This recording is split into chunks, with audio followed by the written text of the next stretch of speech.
All right, so today we are back on the grind, going to install the Link ECU and the gauge pod for the CAN gauge and the wideband O2.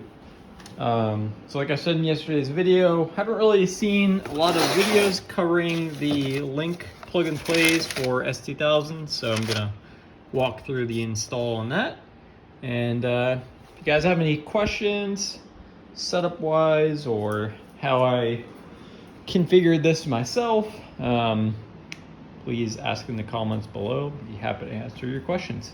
Okay, have the wideband O2 sensor run from the bottom of the car. Probably just gonna zip tie the controller like up in this area so I can look at the status lights from a glance, just in case anything goes wrong with that. But right now, got the kick panel off and we're going to be removing the ECU.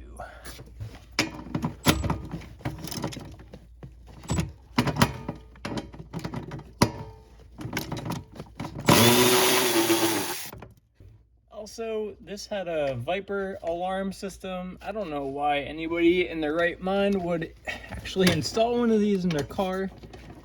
And half of the time, the people that install them just hack up the wiring and make a mess out of it. And impossible to uninstall because you don't know what kind of hackery they've done under there. So hopefully my standalone ECU is gonna work with this Viper alarm crap. Otherwise, I'm gonna have to rip it out of here. Viper alarms are junk. They're super easy to hack too these days. But yeah, not a good plan.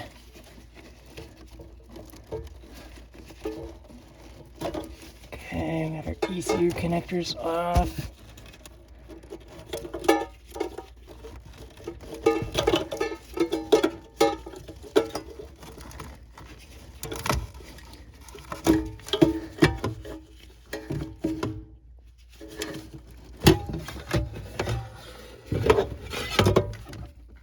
Okay, so this plug and play ECU just utilizes the stock ECU housing, so we're essentially gonna replace its guts with modern technology.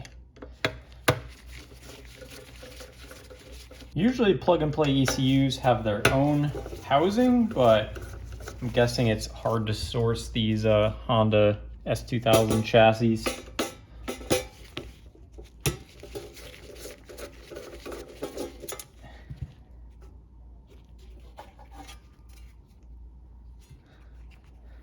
There you go, some old school tech right there.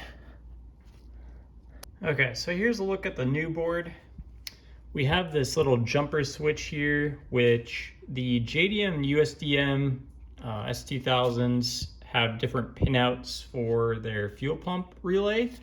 So I actually had to switch this jumper over to the right-hand side, the USDM, because it was initially shipped with the JDM setting. So the other thing I need to do is there's two CAN outputs. I actually need to drill some holes in the chassis so that I can run these CAN cables out from the chassis and connecting to my gauge and wideband. So here's the gauge connector. It's like a 4-pin.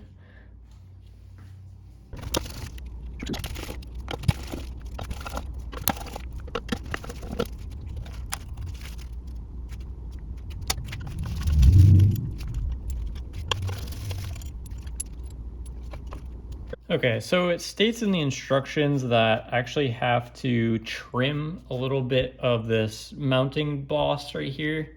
So I made a little mark with a Sharpie. Silver probably wasn't the best move, but I'm gonna sort of Dremel this out so I have clearance for this little expansion plug right there. Okay, so what I've done here is drilled a 1/2-inch hole in the back of the chassis, and then I'm running my two CAN gauge wires, and then the USB connection through this one hole.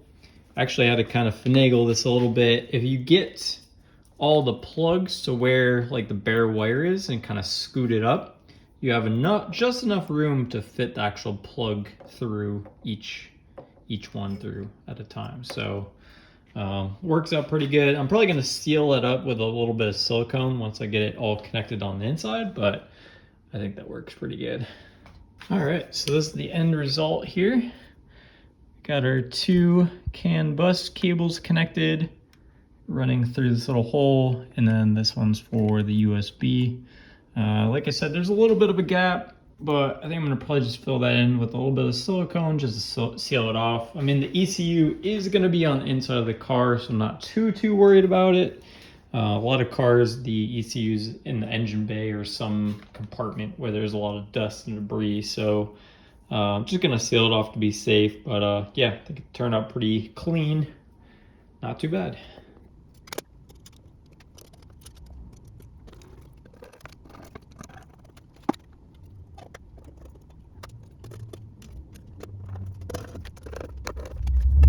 And then to top it off, we got this cool little badge to place on the ECU.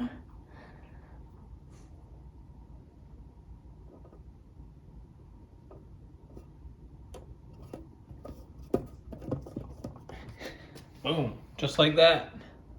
Okay, so we got the start button and audio control panel out. A little bit of pain to get to. I had to lower the steering column a little bit. There's 4 bolts and you gotta remove that trim piece right there. And then just kind of pull this back and then you can get to the screws holding this panel on from the back. I didn't take the cluster all the way out, but I was able to just sneak it through, luckily. So now we're gonna replace it with this piece. It should look pretty sleek. All right, so we got all the new stuff installed. Looking pretty good. All right, let me show you a cool little trick with S2000. So the fuse box under the dash here offers, I don't know if you can see it in here, right on this side. There's 3 little ports, okay? One of them is hot all the time, so always has 12 volts. The middle one has power when the car is on, or the ignition switch is on, and the last one is when the headlights are on. And that's useful for the dimmer switches on your radio head unit, and in my case, this gauge. So it came with a dimmer wire, and I was able to wire it right into there. So pretty neat little feature. And just for the final link install, you can see it's right up in there. And then we have our CAN gauges all hooked up, or our CAN interfaces all hooked up, and then USB is run.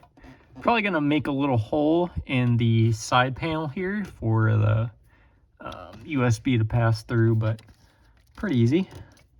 And then all this crap wiring for the Viper alarm, which I do want to rip out eventually, but that'll be for another day.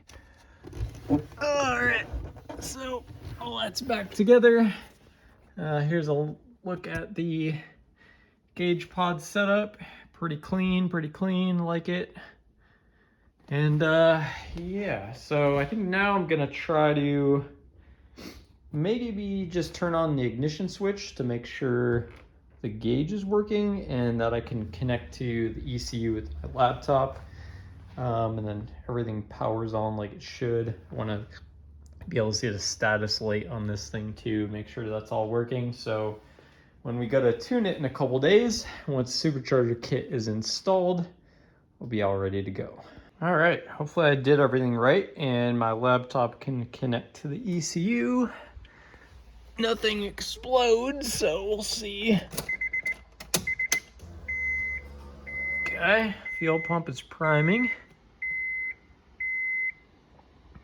Okay, that's a good sign. The supplier locked the ECU, but that's to be expected. He told me to call him once I was ready. Looks like all of our statuses are good. There's one analog voltage 4. I think that's just because the car is shut off, but